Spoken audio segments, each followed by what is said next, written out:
YouTube. Today we are reacting to the obsession with black man.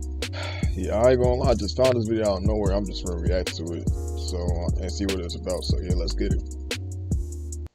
313, extremely long arms, underclassman, still 20 years old. He flashes, look at the lower body, just huge. He's got dancing feet with that lower body. It's unbelievable. Look at the body. Look at that bubble butt. Yeah, this should already start off weird. Look at that. What? Look at that bubble butt. Is that not a crazy statement?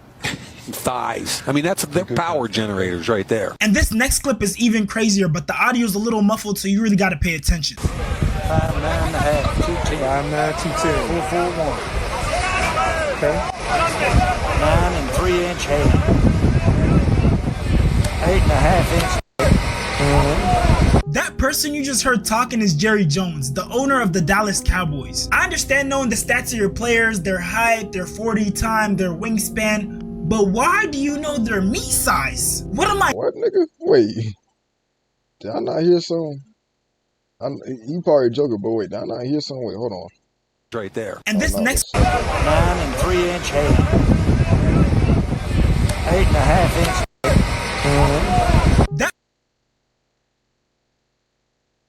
Nah, I ain't gonna lie, that shit crazy. What? Niggas getting glazed like that, yo. This shit be fucked up, I ain't gonna lie. Why the fuck did you even have the need to mention that? I don't know if it was on T, but if that was on T, that shit is the same. Why the fuck you even had the need to mention that?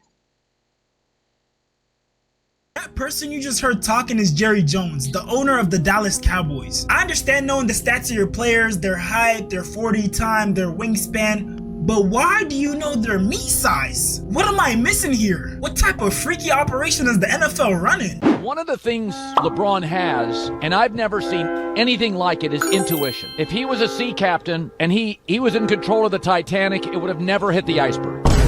I've never seen a guy that can see problems before they happen.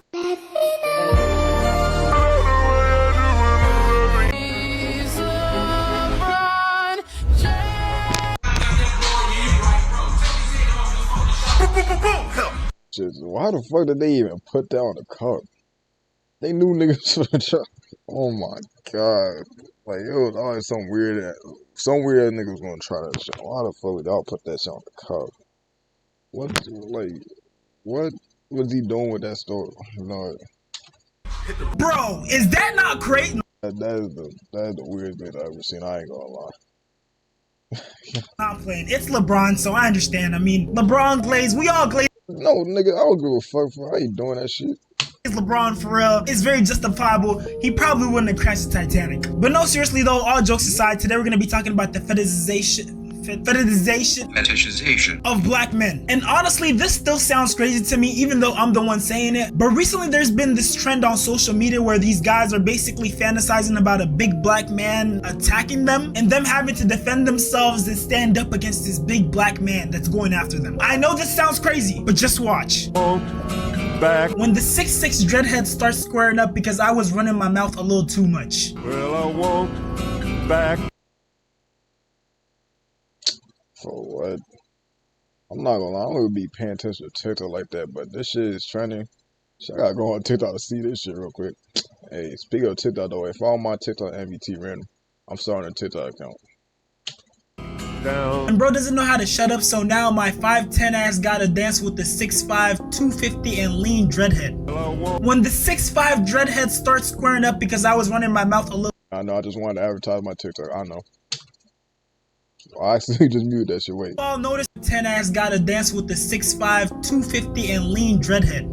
When the 6'5" dreadhead starts squaring up because I was running my mouth a little too much. And I'm sure you've all noticed they're using the same song with the lyrics, and I won't back down. So they're basically just trying to say that they're not scared, they're not intimidated by a black man. Which, I mean, for you to even be thinking about this type of scenario unprovoked says a lot about how you feel about black men. When the 6'5", 250-pound dreadhead lays my boy out in the 9 jams. POV, you're a 6'5" nonchalant dreadhead. I want to work with the nonchalant dreadhead. No, I'm gonna work with the nonchalant. Oi, oi. Baca. When the 6'4" dreadhead squares up because I said the no word too many times. When the 6'4" dreadhead starts squaring up because I said my favorite word too many times. What plays in my head while the 6'7" they keep getting taller. What plays in my head while the 6'7" dreadhead squares up because I said my favorite word too many times? It's an A, not an E, buddy. Okay. When the 6'6" dreadhead squares up because I said my favorite word a few too many times. When the 6'4" dreadhead squares up after I said a no word too many times. When the 6'4" dreadhead starts gripping his waistband after I use my favorite word too many times. So we got some people just I thought I was just having fun with that at this point, but being damn. racist because Damn, you got all these niggas, like, so this dread trend is insane. You got niggas doing that shit now, like, yeah, I don't know. TikTok just be out the most weirdest trends, I ain't gonna lie, like,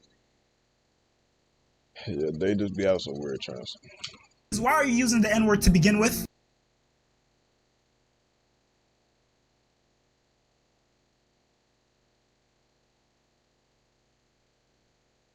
And then we got some people being racist and they want to get into an altercation with black men and possibly be able to use their 9. And then our final destination is them turning into the 6'5" nonchalant dreadhead. I want to work with the nonchalant dreadhead. No, I'm gonna work with the nonchalant dreadhead. I want to work with the nonchalant dreadhead. No, I'm gonna work with the nonchalant dreadhead. And I want y'all to keep in mind that they're making these TikToks unprovoked. They were probably just vibing on a random day and just thought, let me make this TikTok about what would happen if I got attacked by a big black man. And now what I'm wondering is, how often do they think about big black men? And what other thoughts do they have about big black men? Do big black men haunt them in their nightmares? When they're walking with their girl, do they think, oh, what would happen if a big black... No, I'm playing. Let me stop.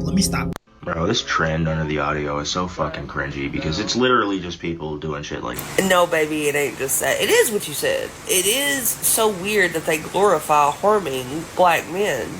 But you want to know what it really, really is beyond that? They're attracted to tall black guys. And they're so attracted to them that they have to misplace it. Because they can't admit to themselves that tall black guys are their type. So they have to change the attraction into anger.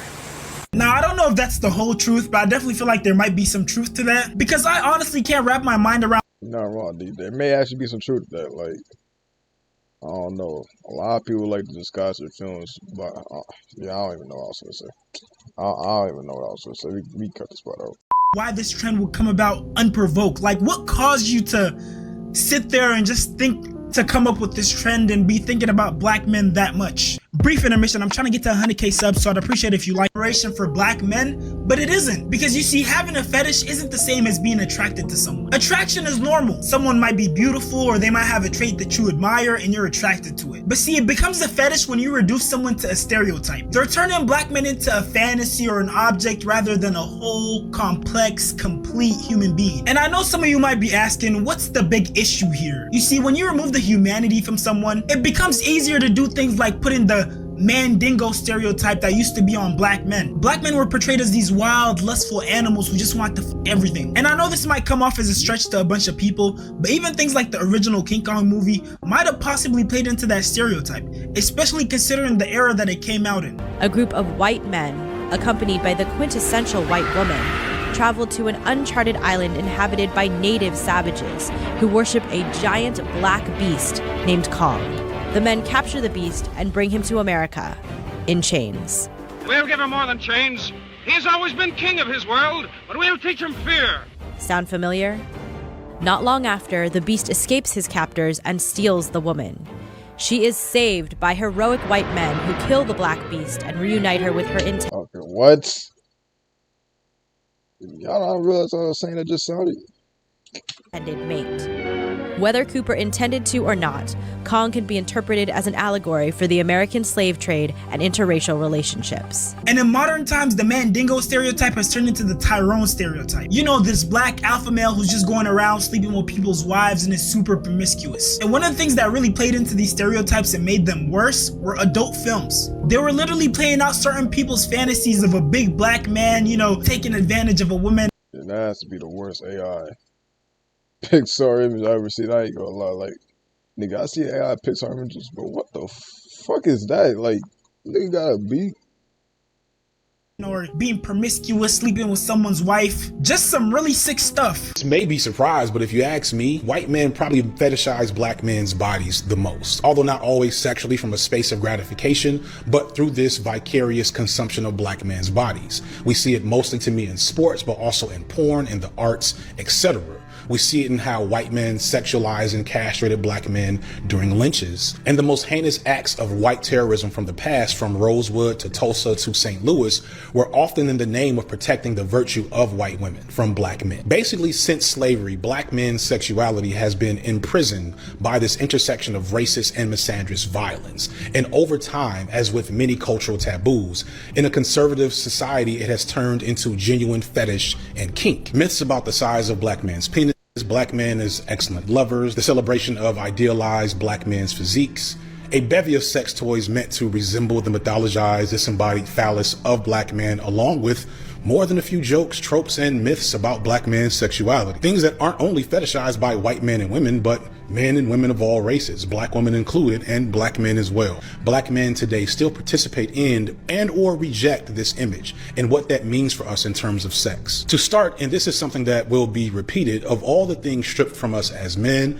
this mythology is one thing that, while distorted, we still have some level of agency over, and in many ways it's a key component to some of us finding avenues for success and personal capital through our art. And I know some people might be wondering, what's the issue here, bruh? It sounds like you're suffering from success. Well, the issue arises when everyone starts trying to fit you into a box. People start thinking that every single black man is supposed to be super tall, super muscular, and have a super huge, you know what? And yes, those shit, everybody different. Like, nigga, they think every black nigga's gonna have dreads, 6'5". Like, no, nigga. No, that's not the case. Like, everybody's different. Like, everybody's gonna have different hairstyles, body types, and everything. It's really just genetics. Like, everybody not gonna be looking the same. I really don't know why, if it was TikTok. I don't know why TikTok got people thinking like that, but shit, who knows? Stereotypes aren't as harmful, but there's the other stereotypes of black men being super aggressive, violent, that also end up being paired with those stereotypes. And so when people believe one, they usually believe the other as well. And this doesn't just apply to black men, it also applies to black women. For example, for a very long time, a lot of people thought that the black woman is somehow much tougher than every other woman. They just assumed that black women were less fragile, they're able to endure more. And that stereotype ended up growing to the point where it started affecting black women in health. Because certain doctors thought that black women were tougher, they would do things like give them less pain medication, or not give black women the same care they gave to non. What? They would do that shit. Like, well, that shit fucked up. They would give them less pain medication because of a race. Black women. Black women are more likely to die or have complications during pregnancy or childbirth. So let's talk about it. So much of why this is because of societal and structural racism. What does that mean? It means all the toxic stress and the racist things that black women face every single day in their lives. When a person is faced with chronic stress, their body responds by releasing stress hormones. We know this. This is a medical fact. This is not open to interpretation. So imagine being a black woman constantly exposed to racism every single day. So where does that leave us? Black mothers are more likely to develop preeclampsia, diabetes, need to deliver by C-section, have babies that are born small, and much higher rates of preterm or premature birth. Trigger warning. The risk of a black woman dying in childbirth or shortly after is 3 times that of a white woman. Maternal mortality increased by 14% in 2020, and black women were disproportionately represented in those numbers. In 2019, 754 women died in childbirth. In 2022, it was 861. And though black women only make up 13% of the population, about a third of those women were black women. I hope you learned something from this video. And here's a little cheat sheet if you're ever wondering, am I appreciating or fetishizing? Would I still be interested in this person if they weren't black, Asian, Latin, or whichever POC you're interested in? Do I know anything about them besides what turns me on? Have I ever reduced their identity to a joke, emoji, or stereotype? If the answer to any of these questions is yes, then you might need to take a little time to reevaluate. If you made it this far, I appreciate you so much for watching. Yeah, I ain't gonna lie. This is shit. I don't even know what to think of this video. This is just a weird ass video. I ain't gonna lie. I just found this video and I'm reacting to it. But yeah, what they saying is true. That shit fucked up. Like, yeah, they giving what they said they giving black women like less pain medication and stuff like that. Don't even make sense. Like all women are the same. Like that don't make sense. And then yeah, they're doing these stereotypes. I don't know, that shit fucked up. But yeah, if you fuck with it, like, subscribe for all my socials. I'm gonna see y'all next time.